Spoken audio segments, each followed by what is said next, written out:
We are gathered here today because we all believe in the conviction that cooking shouldn't kill. But we know in reality, as Julie mentioned earlier, as Kitala mentioned earlier, the seemingly simple act of cooking a meal for yourself, for your family, is one that constitutes one of the most significant health and environmental challenges in the world today. This challenge globally is responsible for the premature loss of 4 million lives annually, from all kinds of diseases associated with the exposure to the smoke. And this has gone unnoticed by many in the global community for far too long. Recent studies have shown that it's now the 4th greatest health risk in the world.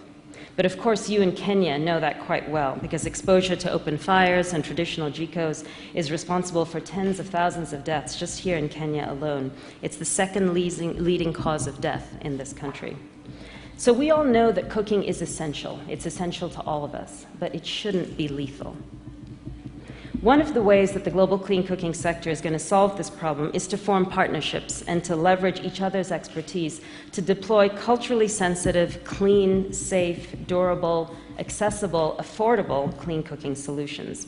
So you'll hear me mention the phrase cooking solutions, and I think it's important to take a point here to pause and talk about the fact that cook stoves are important, but the fuels, as you all know in Kenya, are critically important as well. And so the Global Alliance, while our name is Cookstoves, many of you know we focus across the board at looking at fuels as well as stoves. So I talk about partnerships and the importance of those, and that's in essence what the Alliance is doing. We're a public-private partnership, Julie mentioned, formed over 3.5 years ago. We now have 900 different partner organizations. We're pleased to include all of you within that, across 6 continents, where we're working to save lives, improve and protect the environment, livelihoods, and empower women by creating this global market for clean cook stoves and fuels. Such a market will be bolstered by the execution of the Alliance's core functionalities, many of you are familiar with, building the body of evidence, setting cook stove standards. I'm pleased that we're having that meeting here next week with ISO.